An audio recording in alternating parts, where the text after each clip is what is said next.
in one of my previous videos, I noticed that you could see the 3 holes pierced in my ears without earrings, and I realized I need to try to put earrings in to make sure they don't close up, and they're fine. And it's funny because my first piercing I got, I was 13, I think, and I asked my mom to get my ear pierced. The second hole in my ear I got because I thought at the time it would make me look like a badass. And then the third hole I got only because my older daughter requested to get her ears pierced, but she was really skittish about it. So I said, well, if I get my ears pierced with a third hole, will you get yours done? And she's like, yeah, I'll do it. So you don't look that badass when you're sitting in Claire's with the support teddy bear with your eyes pinched shut, waiting for them to snap that stupid piercing gun.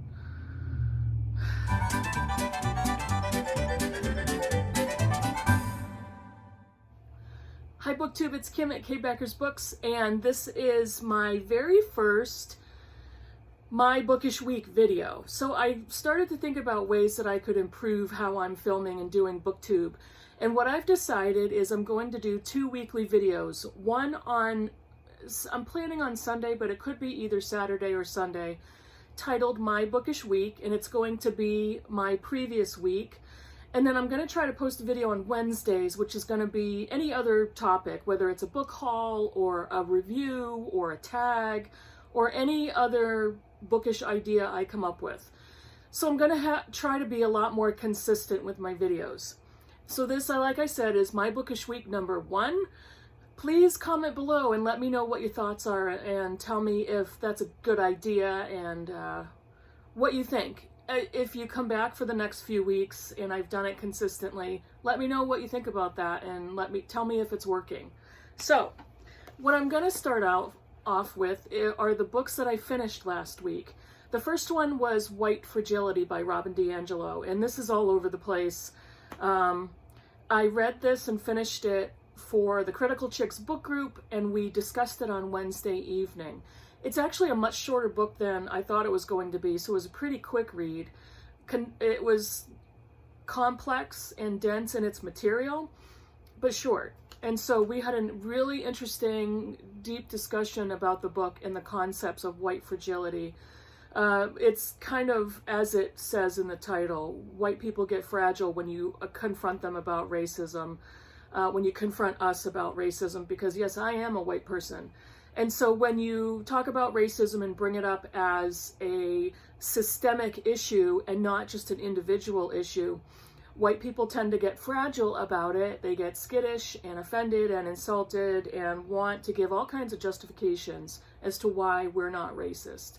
One of the major takeaways I read in the book was that when you hear the word racism, you automatically think of something evil. You think about the white person wearing the white hood and the KKK and people who are aggressively shouting down black people or being physically violent toward black people, or in too many cases murdering black people. But that's not what racism is. Racism is a concept, and all white people are guilty of it, whether we realize it or not, and whether we look at the concept on a global systemic level and not just an individual one. It was a fascinating book. It's a great start to continue to read on the topic of racism towards the black community. And even though Robin DiAngelo is an expert in her field and a sociologist and a professor and a presenter, it's good to read. It can be dense and you might need to take a few breaks here and there, but start there. It's a great book. The other book that I finished last week, I'm going to try not to gush about this because this will make the video be forever, but I finished Girl, Woman, Other by Bernadine Evaristo. OMG, you guys, read this book. 5 stars. This will be, here's my prediction, this will be on one of my favorite books of this year. I loved everything about this book. I now believe I will buy everything Bernadine Evaristo has ever published and ever will publish. I've listened to her videos on YouTube. I've watched her presentations. I watched her on YouTube give her speech at the Booker Prize. I can't get enough of listening to her speak. And in my bitter opinion, this should have been the only book to win the 2019 Booker Prize. I'm putting it out there. This should have been it. She is the first and only Black woman to win the Booker Prize. She should have won it as a lone winner. That's all I'm going to say. It is a novel made up of individual stories of 12 different people. They are all linked, interconnected somehow, and the way she propels you through the novel with the links between each of the characters is absolutely brilliant. And Bernadine Evaristo is a poet and a dramatist, and that you can immediately tell that in her prose, in the way she writes. If you read and also listen to yourself as you're reading, you can hear the tone, you can hear the movement of the words. In the novel, she writes about all different types of Black women, and not always Black women, and Black people in the UK. It's set very much in England with a few tangents here and there in different places around the world. I just thought, I was mesmerized through the whole book. I love this book. I believe she's a master at fiction. I am so eager to read some of her other books. It's been described as interlinked short stories. It's not really short stories. They're much more linked and personal than individual short stories. It's definitely a novel. Her formatting is so original and so unique. And then it's also talked about as, at the end of the book, it wraps up with everybody converging into the same room or the same event. That's not exactly what happens. The very end of the book, there is kind of a wrap-up of a mystery you didn't really read coming, and you didn't think there was going to be a little bit of a mystery there. There's some, she touched on it, and there's some aspects of, well, whatever happened with that? She tells you that at the very end of the book, and I was so happy with the ending. I know that there are people that weren't, and I know that there are people that didn't love the ending. I did, and this is going to be one of my best books of the year. So I'm next going to tell you about some book projects that I have going on. The first one is, it's Jane Austen July, and Katie from Books and Things is one of the hosts, and Marissa from, I'm sorry, but I forget her channel name, and I will link all of this stuff that I talk about below. But I'm not really getting too deep into Jane Austen July because I've got a lot of things going on, but I did want to take some small part in it. I am reading Sense and Sensibility, Jane Austen's first novel, and I'm reading this pretty in pink version. Just reading like 3-4 chapters a day, and we'll finish it long before the end of the month. This is one of my favorite movies of all time, the one with Emma Thompson and Kate Winslet. I am a huge fan of Emma Thompson's performance, not so much of Kate Winslet's, but I really do love that movie. I've watched it many times. I very recently watched the BBC miniseries of Sense and Sensibility and absolutely adored it. The BBC, in my opinion, can do no wrong when they film Jane Austen miniseries. The BBC version of Pride and Prejudice is also one of my favorites. What strikes me as funny in Sense and Sensibility is the main character, Eleanor, is the oldest sister, the oldest Dashwood sister, and Marianne is the second out of 3 sisters. In the book, Marianne is 17, and she believes that Colonel Brandon, who is falling in love with her, is 35, and the 17-year-old Marianne believes him to be an old man. That's been making me giggle through the whole book. And Mrs. Dashwood, their mother, is like 40, and Marianne looks at her as kind of like elderly. The BBC miniseries did a much better job at the actors that they chose to play these roles and the characterizations of Colonel Brandon and Mrs. Dashwood. The movie version, as much as I like Emma Thompson's performance, she's a little too old to play Eleanor, and Kate Winslet is clearly too old to play a 17-year-old Marianne. And the actress that they have playing Mrs. Dashwood looks much older than 40. So it's just a very interesting interpretation, even though I do really love the movie. But Sense and Sensibility is a lovely book, and I'm really I'm really having fun reading it. And what I plan to do is possibly rewatch the miniseries, and I'm going to read a contemporary retelling of this book, and I haven't really decided which one I'm going to read yet. My other book project, I'm going backwards. I may also watch the movie version with Emma Thompson and Kate Winslet, because Alan Rickman is also in that movie as Colonel Brandon, and I will pretty much watch anything that Alan Rickman appears in. The other book project I'm involved in is the Toni Morrison read-along. Hannah from Hannah's Books had posted an announcement video in December of last year that the group is reading a Toni Morrison book, one a month, and I think it's for the year. I wish I remembered how many books Toni Morrison has published.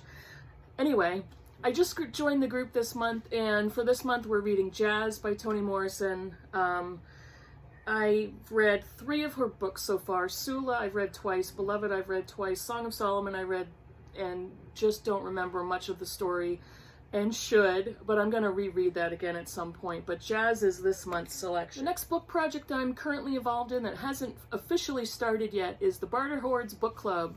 Robert at Barter Hordes has started an online book club that will be taking place over Voxer, and he's been slowly adding more and more participants to the Voxer group.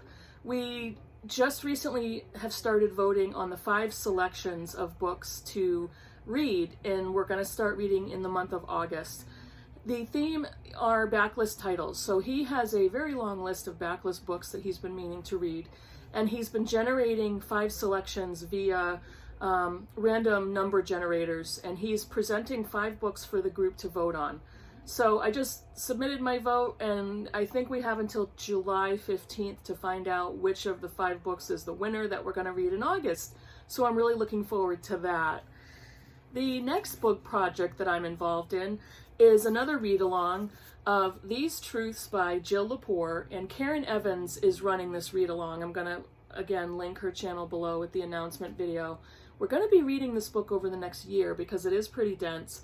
And this is an American history book from this historian's perspective. And along with reading the book, I believe it's divided into 4 periods in time, 4 sections. It is, parts 1 through 4. And we're going to read part 1 in the next quarter. I think we have until September.